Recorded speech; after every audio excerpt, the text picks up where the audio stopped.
Hi, I'm Vince with Holiday Everyday Films, and today we're joined with Aidan M, and the author of a new novel called Grayson Stroud, Private Detective. The novel's 119 pages, and it's available on Lulu.com. If you would like to purchase the book after the interview, please click on the link in the description box, and it'll lead you right to the site where you can purchase the novel. Now Aidan's going to be answering some questions, and he's going to be discussing his newest novel. So, how you doing, Aidan? Hey, I'm doing good. It's great to be here with Holiday Everyday Films. So what can you tell us about the book? Oh, the book's really a passion of mine. When I started to write this book, I really set out to write a novel that I would want to read. And I actually really do enjoy reading books, and particularly action, adventure, the mystery type. I've always wanted to work in homicide, being a homicide detective, not actually committing homicide. So this book's about a guy called Grayson Stroud, Private Detective, and he's writing his novel, his biography, years after his greatest case. And it's filled with personal anecdotes by this fictional character, who's essentially a fictionalized version of myself, years from now, living in an apartment in Manhattan, working as a private detective.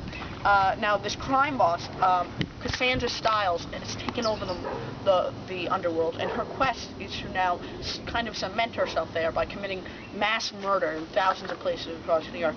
And he's really the only person who can stop it, Grayson Stroud, the main character, because he's the only one who's as intelligent as her. So he's writing this biography about this case of his years after it happened, with hindsight. Well said, Aidan. How long have you been writing this novel for? Actually, I've been writing it since I was the wee age of 5, in the beginning of first grade. Yes. I wanted to actually, originally, Grayson Stroud was a detective.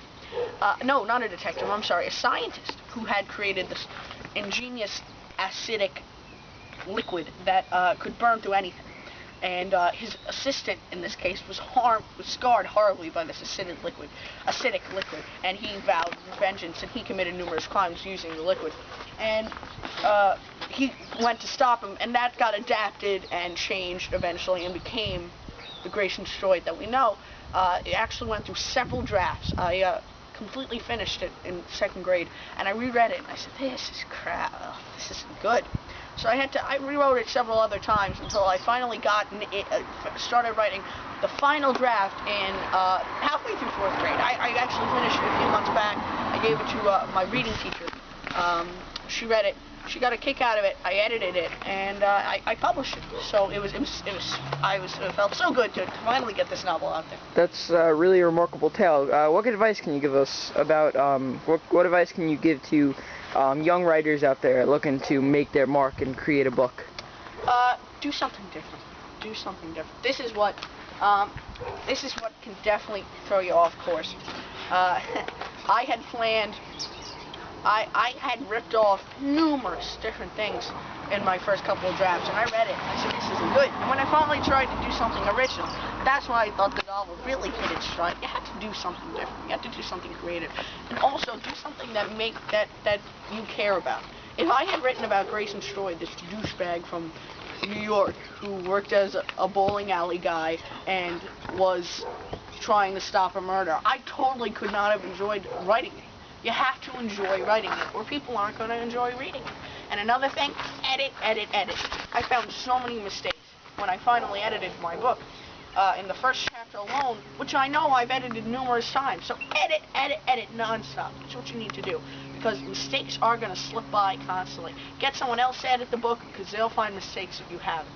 And try to have a voice. My book is very serious and grim, but I always try and give my character a humorous tone. You want to have a humorous tone, a serious tone, some kind of voice for your book. That's what I'm going to say. Well, Aidan, do you have any ideas for sequels or other books that you might be writing? Are you cooking anything up in your basement? The thing is, yes, I actually am. I'm planning quite a few sequels. I just love this character. I get a huge kick out of it. So I'm planning 35 sequels. 35. You're probably saying that's a bit too much, but hey, I got a lot of time on my hands. When I started writing this book, like you heard, I was in 1st grade, and girls were still icky to me. So I'm planning on throwing a few romantic escapades into the book. Not what you're thinking, not James Bond-like things, but I'm planning on throwing a few curveballs your way. The character in the first novel you may think is going to be the person who he will eventually get married to, but you'd be surprised what I'm planning for her to happen in book 4. you'll definitely be surprised by what's going to happen in book 4. And I'm actually planning a marriage. Well, Aidan, I don't want you to give up too much. I'm really looking forward to reading your novel. I'm looking forward to reading your novels to come.